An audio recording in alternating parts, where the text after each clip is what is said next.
السلام علیکم ورحمۃ اللہ وبرکاتہ۔ ہماری نئی ویڈیوز دیکھنے کے لیے ہمارے آفیشیل یوٹیوب چینل کو سبسکرائب کریں، بیل آئیکن پریس کریں تاکہ ہماری نئی آنے والی ویڈیوز کی نوٹیفیکیشن آپ کو ملتی رہے، اور ہمارے انسٹاگرام کے پیج کو فالو کریں اور اپنے سوالات سے ہمیں آگاہ کریں۔ جلد سے جلد آپ کے سوالات کے جوابات آپ کو دے دیے جائیں گے۔ جزاک اللہ خیرا۔ الحمد للہ رب العالمین والصلاة والسلام علی سید الانبیاء والمرسلین۔ ناظرین السلام علیکم ورحمۃ اللہ وبرکاتہ۔ ہمارے سیشن تاریخی واقعات میں آپ کو خوش آمدید۔ آج جس واقعے کو ہم سنیں گے اس سے پہلے ایک تمہیدی گفتگو سماعت کر لیں۔ وہ یہ ہے کہ حدیث مبارکہ کا خلاصہ ہے کہ ایک مسلمان پر دوسرے مسلمان کے کچھ حقوق ہیں۔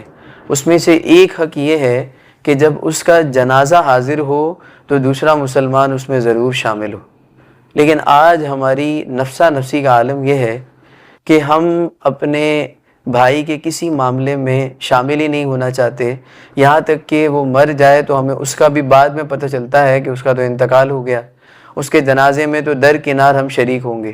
لیکن یہ مسلمان کے حقوق میں سے ہے کہ ایک مسلمان کا دوسرے مسلمان پر حق ہے کہ وہ اس کے جنازے کو پائے تو ضرور شامل ہو۔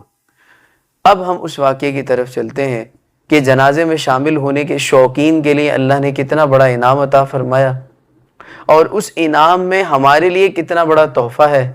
بالخصوص جو ہے ان کے لیے تحفہ ہے جن کا تعلق اہل سنت و جماعت کے جو ہے گروہ سے ہے، جن کے بارے میں حضور کی احادیث بتاتی ہیں کہ یہ گروہ سواد اعظم ہے۔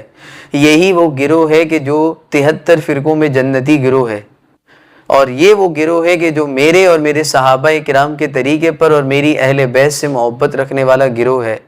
شرح الصدور کے اندر امام جلال الدین سیوطی علیہ رحمہ، جن کو کئی بار جاگتی آنکھوں سے حضور کا دیدار ہوا، بزرگان دین نے 75 مرتبہ فرمایا ہے آپ کو جاگتی آنکھوں سے حضور کا دیدار ہوا، کئی بار ہوا۔ آپ اپنی کتاب میں اس بات کو لے کر آئے ہیں۔ محمد بن سائق رحمۃ اللہ تعالی علیہ فرماتے ہیں کہ میرے والد محترم نماز جنازہ پڑھنے کے بہت شوقین تھے۔ جس کا نماز جنازہ دیکھتے، جانتے ہوتے یا نہ جانتے، نماز جنازہ میں ضرور شامل ہوتے اور نماز جنازہ پڑھتے۔ ایک مرتبہ اب نماز جنازہ کے بعد دفنانے کے لیے جب تشریف لے گئے تو وہاں 2 لوگوں نے قبر میں اتر کر مردے کو رکھا، اور ایک باہر آیا۔ آپ نے یہ بات دیکھی کہ ایک باہر آیا اور ایک اندر ہی رہ گیا، اور لوگ مٹی ڈالنا شروع ہو گئے، قبر بند کرنا شروع ہو گئے۔ تو آپ نے لوگوں سے کہا کہ بھائی ایک زندہ بندے کو بھی تم نے اندر چھوڑ دیا ہے۔ کوئی آپ کی بات ماننے کے لیے تیار ہی نہیں ہوا کہ ہم نے کسی زندہ کو نہیں چھوڑا۔ اب آپ اپنے گھر چلے گئے، لیکن یہ بات آپ کو کھٹکتی رہی۔ آپ واپس تشریف لائے قبرستان، اور اس قبر کے پاس آ کر آپ نے 10 بار سورہ یاسین، سورہ ملک کی تلاوت کی، رو رو کر اللہ سے دعا کی کہ مولا اس بات کو مجھ پر واضح فرما کہ اس میں کیا حقیقت ہے۔ مجھے یاد ہے اچھی طرح 2 لوگ گئے تھے۔ تھوڑی دیر بعد قبر کھلتی ہے اور اس میں سے ایک بندہ باہر نکلتا ہے اور منہ پھیر کے جانے لگتا ہے، منہ موڑ کر جانے لگتا ہے۔ آپ 2 سے 3 مرتبہ آواز دیتے ہیں کہ تو کون ہے، تو مجھے بتا۔ وہ مڑ کر کہتا ہے کہ تمہارا نام سائغ ہے، تم سائغ ہو؟ تو وہ کہتے ہیں بالکل۔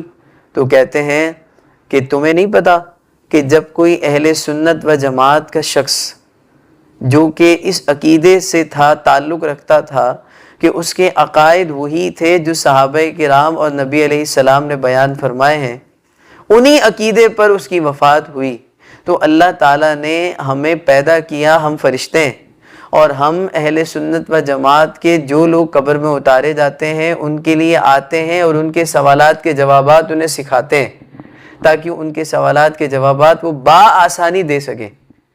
تو اس واقعے میں ہمیں پتہ لگا کہ اہل سنت و جماعت کا ہی بیڑا پار ہونا ہے آخرت میں، قبر میں بھی، حشر میں بھی۔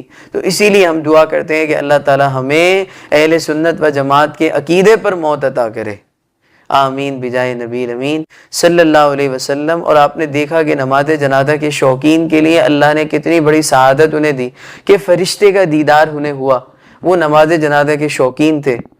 اللہ تبارک و تعالیٰ سے دعا ہے اللہ تعالیٰ ہمیں مسلمانوں کے حقوق کی پاسداری کرنے والا بنائے، آمین بجائے نبی امین صلی اللہ علیہ وسلم۔ وما علینا الا البلاغ المبین۔